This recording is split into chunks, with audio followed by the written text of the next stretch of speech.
Bismillahirrahmanirrahim. Assalamualaikum warahmatullahi wabarakatuh. Dan kali ini saya Gita Mulyana Ramadhani. Saya sudah bersama Bapak Ibu yang akan membahas mengenai materi berorientasi pelayanan ini. Ada peribahasa Pak yang mengatakan bahwa waktu adalah uang. Ini terkadang dimanfaatkan oleh mereka. Jika ingin mendapatkan pelayanan yang spesial, maka ada harga yang berbeda.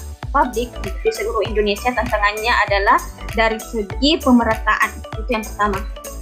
Yang kedua adalah tantangannya adalah dari pola pikir dari penyelenggara dan juga penerima pelayanan itu sendiri. Yang bisa kita mulai dari diri sendiri. Nah, dari diri sendirilah akan tumbuh kebiasaan. Dari kebiasaan akan menghasilkan peradaban. Dari peradaban yang baik akan menghasilkan sistem pelayanan publik yang baik dan profesional. Melihat bahwa layanan yang ideal. Lihat saja senyumnya nanti yang dilayani. Kalau dia senyum-senyum pulang ke rumah bawa berkas, tidak marah-marah dan seterusnya, berarti itu ideal pelayanan. Orang-orang yang berada di orientasi pelayanan publik jangan lupa tersenyum agar pelayanan publik yang diterima oleh orang juga baik, kita yang menerima juga baik, dan segala urusan berjalan dengan baik. Saya akhiri, wabillahi taufiq wal hidayah. Assalamualaikum warahmatullahi wabarakatuh. Waalaikumsalam. Waalaikumsalam warahmatullahi wabarakatuh.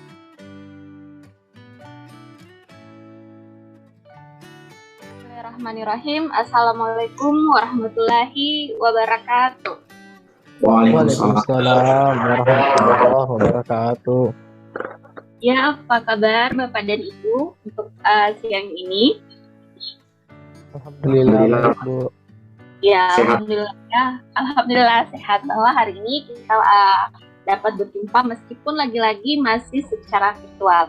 Jadi kami adalah peserta Latsar gelombang ketiga angkatan 8 dan tema pembahasan kita kali ini adalah sesuai dengan tema Latsar kita, yaitu berakhlak. Nah, berakhlak ini adalah poin-poinnya adalah yang pertama adalah berorientasi pelayanan, akuntabel, kompeten, harmonis, loyal, adaptif, dan kolaboratif. Namun untuk hari ini kita akan fokus dulu pada poin bernya, yaitu berorientasi pelayanan. Dan kali ini saya Gita Mulyana Ramadhani, saya sudah bersama Bapak Ibu yang akan membahas mengenai materi berorientasi pelayanan ini. Ada yang pertama ada Pak Rizal yang akan membahas mengenai potret pelayanan publik di negeri ini, ya Pak.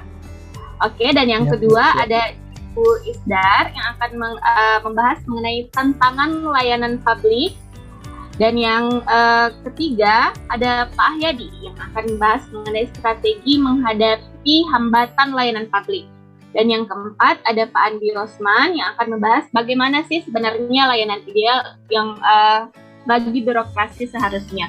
Oke ya Bapak Ibu, mari kita bahas ke materi kita yang pertama, yaitu mengenai potret pelayanan publik di negeri ini. Oke, saya bersama yang pertama ada Pak Rizal. Oke, Pak Rizal. Nah, mengenai potret pelayanan publik di negeri ini. Nah, menurut Pak Rizal sendiri, bagaimana sih sejauh ini di bangsa kita mengenai potret pelayanan publik di negeri sekarang ini? Silakan, Pak. Baik, Bu. Bismillahirrahmanirrahim. Assalamualaikum warahmatullahi wabarakatuh. Salam. Jika kita berbicara mengenai pelayanan publik di negeri kita ini, mungkin dalam konteks bermasyarakat ya, mungkin kita sebagai individu ataupun sebagai seorang ASN ini sudah cukup bosan dengan kenyataan bahwa terkadang terdapat perbedaan jalur pelayanan. Jadi contohnya saja ketika kita ingin mengurus suatu dokumen, mungkin anggaplah dengan biaya sekitar 100.000, kita bisa memperoleh hasilnya atau mendapatkan dokumen tersebut mungkin dalam waktu 3 hari. Sedangkan beberapa orang dengan harga yang berbeda, dalam tanda kutip lebih spesial, mungkin dokumennya bisa diperoleh dalam hitungan jam saja. Jadi baik sadar ataupun tidak, kenyataan layanan publik di negeri kita ini sebenarnya biasa dimanfaatkan oleh beberapa oknum yang bergerak di bidang pelayanan publik untuk mendapatkan kepentingan pribadi. Terkadang ada peribahasa Pak yang mengatakan bahwa waktu adalah uang. Ini terkadang dimanfaatkan oleh mereka. Jika ingin mendapatkan pelayanan yang spesial, maka ada harga yang berbeda. Sebenarnya di beberapa negara melakukan hal seperti ini, namun mereka melakukannya dengan cara transparan, dalam artian memang sudah terbuka bahwa ada perbedaan pelayanan. Ketika kita ingin mengurus misalnya yang ekspres seperti ini, tapi di negeri kita dikatakan bahwa satu harga, tetapi ternyata ada hal-hal di belakangnya yang menjelaskan yang lain. Jadi bisa kita katakan sebenarnya pelayanan publik di negeri kita memang melakukan perubahan, tetapi perubahan ini sebenarnya cuma caranya dan apa jenis pelayanannya, tapi tetap meninggalkan ciri khasnya yang sama, yaitu berbelit-belit, ada oknum orang dalam, dan lain sebagainya. Jadi ini adalah hal-hal yang terkadang kita temukan hampir di semua sektor jenis pelayanan, Pak. Baik itu di bidang kesehatan, pendidikan, maupun yang lainnya.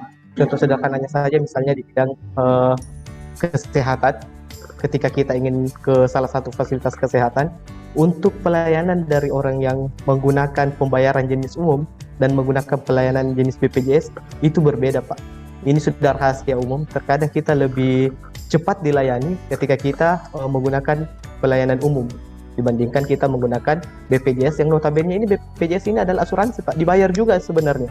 Bahkan kita asuransinya kepada pemerintah, tapi ternyata kita mendapatkan jenis pelayanan yang berbeda. Jadi sebenarnya potret pelayanan di negeri kita memang sedikit miris, tapi inilah hal-hal yang terjadi dan kita tidak boleh membiarkan atau membiasakan diri dengan hal-hal seperti itu. Mungkin seperti itu, Ibu Dita, saya kembalikan kepada Ibu. Ya, bahwa benar sekali seperti apa yang dikatakan oleh Pak Rizal, bahwa namanya yang pelayanan umum ini, pelayanan publik ini pastinya berkaitan dengan masyarakat ya. Dan memang pada dasarnya fakta yang kita temukan di lapangan adalah ada harga, ada kespesialan. Selanjutnya kita beralih ke Bu Isdar. Mungkin Bu Isdar bisa lebih menspesifikkan bagaimana sih sebenarnya tantangan layanan publik yang ada di negeri kita sekarang ini. Silahkan Ibu. Terima kasih atas kesempatan yang diberikan. Seperti yang dijelaskan tadi Bapak Rizal dan juga Ibu Dita, pelayanan publik untuk di Indonesia itu belum maksimal. Yang pertama itu tantangannya adalah demografinya. Artinya kalau kita hanya melihat di Sulawesi, mungkin pelayanan publiknya itu sangat tidak baik. Tetapi jika kita keluar ke daerah yang lebih maju, misalnya ke daerah jauh dan sebagainya, itu pasti sudah mengalami banyak perkembangan. Artinya tantangan pertama pelayanan publik di seluruh Indonesia, tantangannya adalah dari segi pemerataan, itu yang pertama. Yang kedua adalah tantangannya adalah dari pola pikir dari penyelenggara dan juga penerima pelayanan itu sendiri. Artinya apa? Ketika pemerintah sudah menyediakan sebuah aturan yang tepat, tetapi ketika penerima layanannya itu sendiri memiliki pola pikir yang ancient atau yang lama, maka akan kembali ke pola pelayanan yang tidak benar. Misalnya ketika ingin mengurus KTP, banyak masyarakat yang sudah melihat ada kalimat tidak menerima pungli, tetapi mereka tetap melakukan hal itu dengan mereka memiliki sebuah anggapan kenapa kita harus antri ketika kita membayar itu bisa lebih cepat. Jadi dari pola pikir inilah yang kemudian menjadi hambatan dan tantangan. Kemudian yang kedua, yang menjadi tantangan yang kedua adalah dari pola pikir penyelenggaranya sendiri. Artinya adalah ASN yang ada ataupun pekerja yang ada di dalam suatu instansi tersebut juga memiliki karakter yang mungkin bisa dikatakan belum berorientasi pelayanan. Jadi itu tantangan ketiganya dari pola pikir itu sendiri. Kemudian yang selanjutnya adalah dari ketidaksiapan pemerintah untuk melakukan transformasi seperti yang dilakukan di negara-negara besar, yaitu proses digitalisasi. Seandainya kita bisa melakukan proses digitalisasi ini secara baik, maka ini akan memberikan pelayanan yang seperti 3 prinsip itu mudah, murah, dan cepat. Jadi itulah tantangan yang Indonesia atau yang kita rasakan seperti itu. Jadi mungkin itu yang menjadi tantangannya. Kemudian belum juga adanya standar pelayanan publik secara menyeluruh untuk di seluruh Indonesia dan dapat menjadi pegangan. Jadi menurut saya seperti itu. Wah, ternyata cukup banyak ya Bu tantangan-tantangan mengenai pelayanan publik. Seperti misalnya bagaimana kita membandingkan khusus di Sulawesi dari pelayanan publiknya dengan yang sudah berada di kota-kota besar seperti Jawa, masalah pemerataan, masalah pola pikir, terutama ini masalah pungli ya. Pungli ini masih sering kita temui di masyarakat kita. Terus masalah bagaimana karakter dari orang-orang yang berorientasi pada pelayanan publik ini, termasuk masalah digitalisasi dan standarisasi yang harus diratakan. Nah, selanjutnya Pak Ahyadi, dari sekian tantangan yang ada, dari potret yang sudah dibahas, mungkin bisa diberitahukan, dibagikan menurut Bapak bagaimana strategi seharusnya menghadapi hambatan layanan publik ini. Silahkan Bapak. Baik, terima kasih Ibu Dita. Tadi sudah disampaikan ya bagaimana potret pelayanan publik di Indonesia. Jadi Pak Rizal tadi sudah membahas secara umum, kemudian ditambah lagi pembahasan tentang hambatan dan tantangan oleh Ibu Isdar. Dan untuk menemukan strategi yang jitu, ini adalah pembahasan yang sangat kompleks nih menurut saya Bapak Ibu. Mengapa demikian? Karena ini persoalannya adalah karakter. Jadi ketika karakter personal ini dibawa ke publik, maka inilah yang menjadi sebuah masalah. Terkadang pemerintah, birokrasi dalam lingkup nasional itu sudah menyediakan SOP dalam pelayanan publik. Tapi karena adanya problem dari personal dan kebiasaan yang dianggap sebagai hal biasa, seperti pungli, tadi ada juga dikatakan bahwa kalau tidak ada uang maka tidak jadi. Biasanya yang paket-paket rahasia ini yang lewat jendela ini lebih diutamakan ketimbang paket-paket gratisan yang memang sebagiannya menjadi program pemerintah. Bisa kita lihat kualitasnya. Pendidikan swasta jauh lebih bagus ketimbang pendidikan gratisan yang ada di sekolah-sekolah negeri. Itu kenyataan. Kemudian yang kedua, di lingkup kesehatan kita bisa mengamati adanya program seperti BPJS gratisan. Itu jika dibandingkan kualitas pelayanannya dengan paket umum atau paket reguler, ya sangat jauh melebihi, bahkan bisa cepat karena adanya uang. Jadi betul saya katakan bahwa untuk mengatasi ini, pertama yang perlu kita lakukan adalah menyiapkan diri dari pribadi masing-masing. Jadi dengan membangun karakter di pribadi masing-masing, inilah kemudian yang akan tumbuh di lingkup keluarga. Jadi kita mulai dari hal-hal kecil saja dulu. Karena dalam lingkup nasional itu semua lingkup publik, layanan publik itu sudah diatur oleh pemerintah. Mereka sudah menyiapkan bagaimana perencanaan, bagaimana pelaksanaan, dan bagaimana pengawasannya. Itu sudah tersistematis semua. Jadi secara kesimpulan, strategi kecil yang bisa kita mulai adalah dari diri sendiri. Dari diri sendirilah nanti akan terlahir budaya-budaya positif. Misalnya menghormati orang lain yang lagi antri, kemudian bagaimana kita, ya hal-hal kecil, misalnya kalau mau masuk ke minimarket, membuka pintu, jangan langsung tutup, lihat dulu orang di belakang, apakah ada orang di belakang, baru kita izinkan dia masuk. Itu termasuk hal-hal positif yang bisa kita mulai dari diri sendiri. Nah, dari diri sendirilah akan tumbuh kebiasaan. Dari kebiasaan akan menghasilkan peradaban. Dari peradaban yang baik akan menghasilkan sistem pelayanan publik yang baik dan profesional. Oke, jadi seperti itu Ibu. Saya kembalikan ke Ibu Dita. Wah, strategi yang cukup luar biasa ya Pak. Jadi bagaimana seseorang harus mulai dari dirinya sendiri dulu, bagaimana membangun karakternya agar kedepannya masalah orientasi pelayanan publik ini bisa teratasi. Nah, selanjutnya Pak Andi Rosman, menurut Bapak sendiri bagaimana sih sebenarnya layanan ideal yang seharusnya ada pada birokrasi? Silahkan Bapak. Baik Ibu, terima kasih atas kesempatannya. Oke, berbicara tentang layanan yang ideal bagi birokrasi di Indonesia, sebenarnya saya pribadi punya kata kunci bagaimana sebenarnya seorang birokrat itu indikatornya dia melayani dengan baik atau tidak. Apa itu? Yaitu misalnya ketika ada misalnya pelanggan yang ingin dilayani, ketika mukanya cemberut, kita layani, kemudian setelah dilayani dia tersenyum, kemudian pulang ke rumah, itu artinya dia terlayani dengan baik.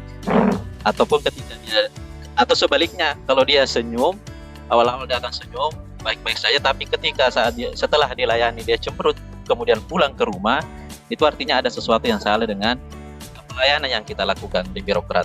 Nah, tentu saja itu ciri utamanya kalau saya pribadi ya, bagaimana melihat bahwa layanan yang ideal. Lihat saja senyumnya nanti yang dilayani. Kalau dia senyum-senyum pulang ke rumah bawa berkas, tidak marah-marah dan seterusnya, berarti itu ideal pelayanannya. Nah, tentu tadi kalau mau seperti itu ya yang disampaikan Pak Hayadi tadi, mulai dari diri sendiri. Betul, kita harus mulai dari diri sendiri. Seorang birokrat itu harus mempelajari bagaimana caranya pelayanan yang baik. Kemudian yang disampaikan oleh Bu Isdar tadi, perlu didukung oleh sebuah sistem ya. Kalau saya sangat setuju bahwa perlu didukung oleh sebuah sistem, terutama yang digitalisasi, untuk meminimalisir tadi potret yang telah disampaikan Pak Rizal ya, untuk meminimalisir itu supaya tidak ada misalnya pilih kasih, pungli dan seterusnya. Maka perlu ada sistem yang mengikatnya. Jadi selain diri sendiri tadi adalah perlu ada sistem yang mengikatnya. Nah, itulah dua kunci itu. Kemudian yang bisa ujungnya adalah pelayanan yang ideal bagi birokrasi. Ya, seperti itu Bu Gita. Wah, pembahasan yang luar biasa ya untuk siang ini Bapak Ibu, bahwa dari potret pelayanan publik negeri ini kita bisa melihat bagaimana, bahkan bisa dikatakan bahwa semua masyarakat sudah tahu ya bagaimana keistimewaan ketika ada uang, ada kespesialan itu sendiri, dan bagaimana perbedaan jalur yang itu tadi ketika kita menggunakan jalur pelayanan umum dengan jalur misalnya BPJS, padahal selama ini kita BPJS itu bayar juga begitu. Tapi yang pada dasarnya yang lebih spesialkan lagi-lagi yang apapun itu yang berkaitan dengan uang. Dan kita sadari bahwa tantangan-tantangan di negeri ini sudah sangat banyak, meskipun itu hanya mengenai pelayanan publik, masalah karakter ini sendiri juga menjadi poin penting yang harus kita perbaiki. Jadi sebelum terutama untuk orang-orang yang berada di orientasi pelayanan publik, jangan lupa tersenyum agar pelayanan publik yang diterima oleh orang juga baik, kita yang menerima juga baik, dan segala urusan berjalan dengan baik. Dan semoga kedepannya ada sistem ya Bapak Ibu yang bisa meminimalisir masalah pungli itu tadi. Nah, oke Bapak Ibu, untuk hari ini saya cukupkan dulu ya mengenai orientasi pelayanan. Sampai jumpa di pembahasan-pembahasan kita yang lain yang terkait dengan masalah berakhlak ini. Saya akhiri, wabillahi taufiq wal hidayah. Assalamualaikum warahmatullahi wabarakatuh. Waalaikumsalam. Waalaikumsalam. Terima kasih Ibu.